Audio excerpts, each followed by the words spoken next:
اب نوٹ کر لیجئے، یہ کتابیں اگر آپ پڑھنا چاہیں تو کتاب الملاحم میں پڑھیے، بدترین عذاب عربوں پر آیا کھڑا ہے، سروں پر تنا ہوا ہے، بدترین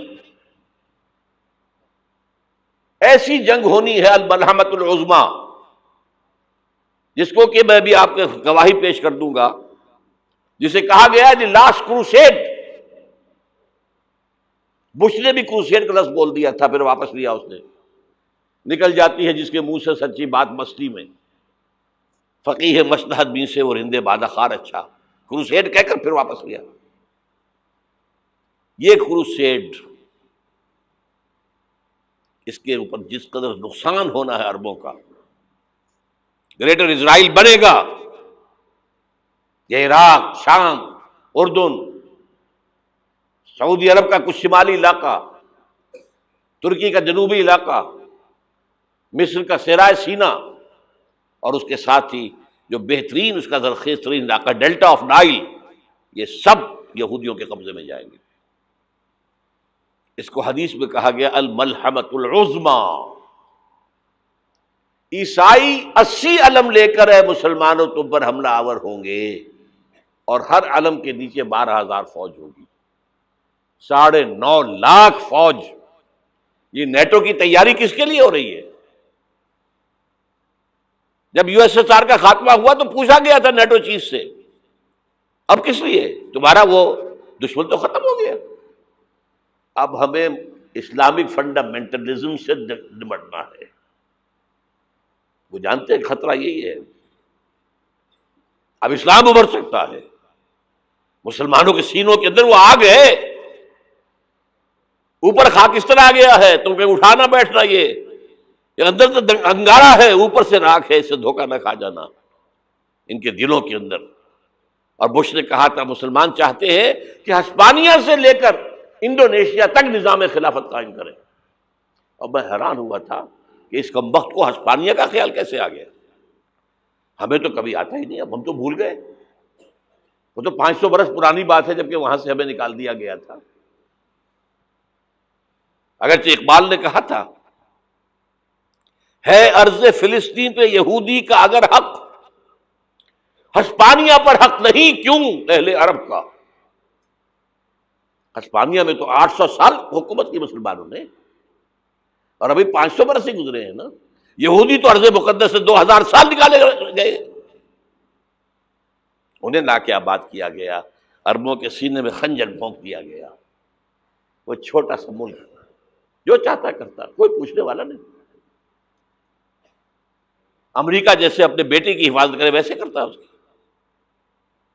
اور حضور نے فرمایا ہے وہ جنگ جب ہوگی تو ایک باپ کے اگر 100 بیٹے ہوں گے تو 99 ختم ہو جائیں گے، ایک بچے گا۔ یہ حدیث ہے، حدیث ہے صحیح۔ اور آپ نے فرمایا ویل للعرب من شر قد اقترب، عربوں کے لیے ہلاکت ہے، عربوں کے لیے بربادی ہے اس شر سے جو قریب آ چکی ہے۔ اور آج جس طرح انہوں نے ان کی تہذیب کو اختیار کر لیا ہے، دبئی جا کر دیکھیے، بدترین مغربی معاشرہ جو ہے وہ دبئی کے اندر ہم نے قائم کر کے دکھا دیا۔ اب سعودی عرب اس راستے پر بڑھ رہا ہے۔ اور اس کے بعد نمبر 2 پر جو ہے ہم پاکستانی ہیں، لیکن میں اس کے وہ پہلی بات جو کہہ رہا ہوں وہ تو یقینی ہے، اس میں تو احادیث صحیحہ موجود ہے۔ اگرچہ اس کے بعد پانسا پلٹے گا، پھر حضرت مہدی کا ظہور ہوگا، حضرت عیسیٰ کا نزول ہوگا، اور وہ گریٹر اسرائیل گریٹر گریو یارڈ بنے گا یہودیوں کا، ایک ایک یہودی قتل ہوگا اور دفن ہوگا۔ یہ بات میں ہونا ہے، میں پہلی بات بس کر رہا ہوں۔ وہ پانسا پلٹے گا جب پلٹے گا، ابھی جو سامنے ہے وہ کیا ہے؟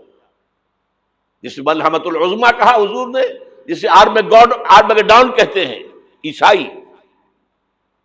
آرمگیڈون کی اگر کہیں جا کر آپ دیکھیں گے، آپ ڈکشنری میں مانی تو کیا لکھا ہے؟ A very big war which will be fought between the forces of evil and good before the end of this world۔ اس دنیا کے خاتمے سے پہلے خیر اور شر کی قوتوں کے درمیان بہت بڑی جنگ ہوگی۔ ارمجدون اسے کہتے ہیں عربی میں، اور آرمگیڈون اسے کہتے ہیں انگریزی کے اندر۔ اور یہ بائبل کی آخری کتاب کے اندر ہے، جو اس میں کہ مکاشفات یوحنا، ریولیشنز آف سینٹ جان. یہ تو میں کہہ رہا ہوں یقین کے ساتھ، اور زیادہ دور نہیں ہے، آیا چاہتا ہوں. اس لیے کہ یہودیوں کا اور عیسائی جو کنزرویٹوز ہیں، نیو کنزرویٹوز، ان کا 5 نکاتی ایجنڈا ہے متفق علیہ، جس کے تحت کہ یہ جنگ صلیبی شروع کی گئی ہے. وہ سن لیجئے آپ. آرمیگیڈون نمبر 1، گریٹر اسرائیل قائم ہو جانا اس کے نتیجے میں نمبر 2، مسجد اقصی اور قبۃ الصخرہ کو گرانا نمبر 3، وہاں تھرڈ ٹیمپل، وہ مسجد جو حضرت سلیمان نے بنائی تھی 1000 قبل مسیح میں، پھر برباد کی تھی نبوکدنضر نے، دوبارہ بنائی گئی، پھر دوبارہ ختم ہوئی 70 عیسوی تک گری پڑی ہے. ان کا خانہ کعبہ گرا ہوا ہے 70 عیسوی سے لے کر آج تک. ایک دیوار ہے ویلنگ وال، جہاں جاتے ہیں، روتے ہیں، پیٹتے ہیں، ماتم کرتے ہیں، وہاں وہ بنے گا تھرڈ ٹیمپل. اور نمبر 4، اس میں لا کر رکھا جائے گا تخت حضرت داؤد کا. یہ تخت کہاں ہے اس وقت؟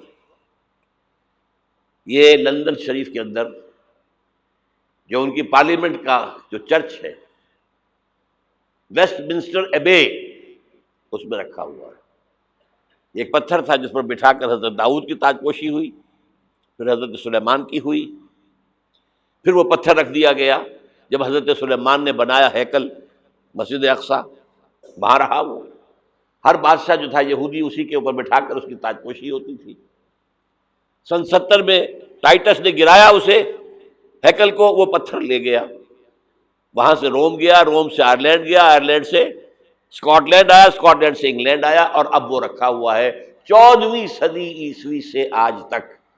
وہ ویسٹ منسٹر ایبے میں رکھا ہوا، ایک کرسی کی سیٹ میں اسے بنا دیا گیا ہے تخت کی شکل میں. اب انگریزوں میں کوئی ملکہ ہو، کوئی بادشاہ ہو جس کی بھی تاج پوشی ہونی اس میں ہوتی. یہ لا کر رکھا جائے گا تھرڈ ٹیمپل میں، اور اس پر یہودیوں کے خیال کے مطابق ان کا مسیحا آئے گا جو مسیح دجال ہوگا. عیسائیوں کے خیال کے مطابق حضرت عیسیٰ آئیں گے، وہ ہمارا بھی خیال ہے حضرت عیسیٰ آئیں گے علیہ السلام. بہرحال یہ تو بات کی باتیں ہیں نا. اس وقت جو میں عرض کر رہا ہوں، عربوں پر بہت بڑا عذاب، اور پاکستان کا معاملہ البتہ یہ ہے، میں یقین سے نہیں کہہ سکتا. ہینگنگ ان دی بیلنس، ہو سکتا ہے اللہ تعالی ہم پر رحم فرمائے، ہو سکتا ہے، اگرچہ اس کی کچھ شرائط ہوں گی. چمن کے مالک اگر بنا لیں موافق اپنا شعار، اب بھی چمن میں آ سکتی ہے پلٹ کر چمن سے روٹھی بہار، اب بھی ہو سکتی ہے. اور یہ بھی ہو سکتا ہے کہ اللہ تعالیٰ نے معجزانہ طور پر ہمیں ملک دیا، ہم نے اللہ سے بدعہدی کی، وعدہ خلافی کی، غداری کی، لہذا سزا دی جائے اور ہم سے یہ ملک چھین لیا جائے. It's just possible. دور نہ سمجھے اسے، انہونی بات نہ سمجھے. جو گھیراؤ ہو رہا ہے آپ کا، آپ کے مغرب میں نیٹو فورسز اور مشرق میں بھارتی فورسز گدھوں کی طرح بیٹھے ہوئے انتظار کر رہے ہیں پاکستان اور ڈسٹیبلائز ہو جائے، یہاں اور بدامنی ہو جائے. اب لاہور میں پھر آج دھماکے ہو گئے ہیں. 2 دن پہلے کا دھماکہ میں سہ کے آیا ہوا ہوں، آپ کے سامنے بیٹھا ہوں. وہ جانیں بچی ہیں، جو ہماری اکیڈمی کا حشر ہوا وہ تو میں آپ کو نہیں بتا سکتا. یہ سارا کیوں ہو رہا ہے؟ تاکہ یہاں بدامنی ہو جائے اور ہمیں جواز مل جائے. مغرب سے نیٹو فورسز داخل ہو جائیں، مشرق سے بھارتی فورسز آ جائیں، اور ہمارے ایٹمی دانت توڑ کر اور پھر ہمیں بھارت کے سامنے ڈال دیا جائے. نو ڈو ایز یو لائک. یہ ان کا نقشہ ہے. ہوگا کیا وہ اللہ جانتا ہے، ہوگا وہ جو اللہ چاہے. لیکن اللہ کا چاہنا جو ہے وہ کس پر منحصر ہے؟ یہاں انقلاب برپا کرو، یہاں اسلام لاؤ.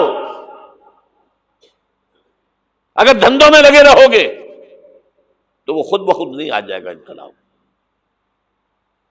صحابہ نے جانیں دی تھی، کتنی تکلیفیں اٹھائی تھی. 12 برس تک مکی دور کے اندر با نشہ درویشی در ساز و دمادم زن، جو پختہ شبی خدرا بر سلطنت جم زن. یوم طائف یاد ہے جو حضرت عائشہ فرماتی ہے کہ میں نے پوچھا تھا حضور سے کہ یوم احد سے زیادہ سختی بھی آپ پر کبھی آئی؟ یوم احد پر کیا ہوا تھا؟ تلوار کا وار پڑا تھا آپ کے چہرہ مبارک، یہ جو رخسار کی ہڈی ہے اس کے اندر وار گیا ہے، اوپر خود کی 2 کڑیاں تھیں وہ اس میں گھس گئیں، 2 دندان مبارک شہید ہوئے۔ وہ خود کی کڑیاں ایک صحابی نے اپنے دانتوں سے پکڑ کے کھینچنے کی کوشش کی، دانت نکل گئے، وہ نہیں نکلی، کیا جتن کر کے نکالی گئی ہوگی تو خون کا فوارہ آیا، اتنا خون گیا ہے کہ آپ بے ہوش ہو گئے، گر گئے، اور مشہور یہ ہو گیا کہ آپ کا تو انتقال ہو گیا، شہادت ہو گئی۔ یہ سیرت کبھی پڑھی ہے؟ حضرت عائشہ کے ہوش کا تو یہی دور تھا نا، یوم طائف میں تو آپ کی کیا تھی، بچی تھی، انہیں کیا پتا کیا ہو رہا ہے حضور کے ساتھ۔ 3 دن تک حضور مکے کی گلیاں اور وہاں کے اوباش لوگ پتھراؤ کر گئے تھے اس امید میں کہ شاید وہاں کا کوئی سردار ایمان لے آئے، تو یہاں تو ابو طالب بھی فوت ہو گئے، یہی دنیاوی سہارا تھا، خاندانی سہارا تھا ابو طالب کے ذریعے، اور گھر میں ایک دلجوئی کرنے والی رفیقہ حیات تھی، وہ بھی، ان کا بھی انتقال ہو گیا۔ آپ نے کہا یہ عام الحزن ہے، اب تو سب کو طے ہو گیا قریش کو کہ اب جیسے قتل کر دو ان کو، اسی لیے آپ گئے طائف، شاید وہاں کا کوئی بڑا سردار مانے ایمان لے آئے مجھ پر تو میں اپنا مرکز ادھر شفٹ کر دوں۔ تینوں سے ملے ہیں، تینوں نے وہ جواب دیے، نکل جاؤ یہاں سے، میں تمہارے ساتھ بات بھی کرنے کو تیار نہیں۔ اچھا، تمہارے سوا کوئی نہیں ملا تھا اللہ کو نبی بنا کر بھیجنے کے لیے؟ دیکھو جاؤ، میں بات نہیں کرنا چاہتا، ہو سکتا ہے میں بے عزتی کر بیٹھوں، اور واقعی تم اللہ کے نبی ہو تو میں مارا جاؤں گا، جاؤ جاؤ جاؤ۔ یہ سلوک محبت کے ساتھ ہوا ہے۔ اور پھر چھوکروں کو، اسٹریٹ ارچنز جنہیں آپ کہتے ہیں، اشارہ کیا تھا، خبر لو ان کی، پتھراؤ ہو رہا ہے، ساتھ کوئی ہے ہی نہیں، ایک آدمی صرف، زید ابن حارثہ۔ اب سامنے سے پتھر آ رہے ہیں تو حضرت زید آگے آ جاتے ہیں، ڈھال بنتے ہیں، مجھے لگے پتھر حضور کو لگے، آپ پیچھے سے آ رہے ہیں، چاروں طرف سے تو ڈھال نہیں بن سکتا ایک شخص، جسم لہو لہان، خون جا کر جوتیوں میں جم گیا ہے، جوتی اتر نہیں رہی۔ پھر وہاں سے واپسی پر جو دعا مانگی ہے، اللہم الیک اشکو ضعف قوتی وقلت حیلتی وہوانی علی الناس، اے اللہ تیری جناب میں فریاد لے کر آیا ہوں اپنی قوت کی کمی کا، اپنے وسائل کی کمی کا، اور جو ذلت و خواری ہو رہی ہے لوگوں کے سامنے، الا من تکلنی، مجھے کس کے حوالے کر دیا ہے، الا بعیدی یتجہمنی، یہ میرے اوپر ہجوم کر کے آ جائے، حملہ کریں، اور عدو من لگتا امرے، یہ دشمن کے حوالے میرا معاملہ کیا، جو چاہے کر دے وہ۔ لیکن پھر عبدیت غالب آتی ہے، ان لم یکن علی غضبک فلا ابالی، اللہ اگر تو ناراض نہیں ہے تو مجھے کوئی پرواہ نہیں، سر تقسیم خم ہے جو مزاج یار میں آئے، مجھے اندیشہ یہ ہے کہ تو ناراض تو نہیں ہو گیا۔ یہ تکلیفیں جھیلی ہے، سینکڑوں صحابہ نے جانوں کا نذرانہ پیش کیا ہے، احزاب کی جنگ میں فاقوں پر فاقے ہو رہے تھے، اور ان فاقوں کی حالت میں خندق کھودنے کا حکم ملا ہے، لوگوں کی کمریں دوہری ہو رہی ہیں، پتھر باندھے ہیں اپنے پیٹوں سے، اپنی چادروں کے ساتھ کس کر کمر دوہری نہ ہو جائے، اور جب صحابہ کدالیں چلا رہے ہیں تو کیا کہہ رہے ہیں، نحن الذین بایعوا محمدا علی الجہاد ما بقینا ابدا، اللہم لا عیش الا عیش الاخرہ۔ صحابہ کہتے تھے ہم وہ لوگ ہیں جنہوں نے محمد سے بیعت کی ہے کہ جہاد کرتے رہیں گے جب تک جان میں جان نکل جائے تو بات، اور جان ہے، چاہے ابھی بھوک سے کمر دوہری ہوئی جا رہی، جان تو ہے۔ اور ایک دفعہ کہتے تھے اللہم لا عیش الا عیش الاخرہ، اللہ عیش، زندگی تو آخرت کی زندگی ہے۔ اور حضور فرماتے تھے، حضور کے بیٹھے ہوئے نہیں تھے گاؤں تکیہ لگا کر، پتھر اٹھا اٹھا کر خندق میں سے لے جا کے باہر پھینک رہے تھے۔ جب صحابہ کہتے ہیں اللہم لا عیش الا عیش الاخرہ، حضور فرما رہے ہیں فاغفر للانصار والمہاجرہ، اے اللہ ان انصار اور مہاجرین کی مغفرت فرما دے۔ پھر حضور کی خدمت میں کچھ لوگ آئے، حضور اب یہ فاقہ ناقابل برداشت ہو گیا، دیکھیے ہم نے یہ پتھر باندھے ہوئے اپنے پیٹوں کے ساتھ۔ حضور نے کرتا اٹھا کر دکھایا، وہاں 2 پتھر باندھے ہوئے۔ یہ ہے سیرت النبی۔ آپ کس چیز کو سیرت النبی سمجھتے ہیں؟ بہرحال اس موضوع پر میری ایک کتاب ہے منہج انقلاب نبوی، کہ انقلاب کیسے آیا تھا۔ اگر دل میں ذرا بھی آرزو پیدا ہو گئی ہو کہ اللہ قبول کر لے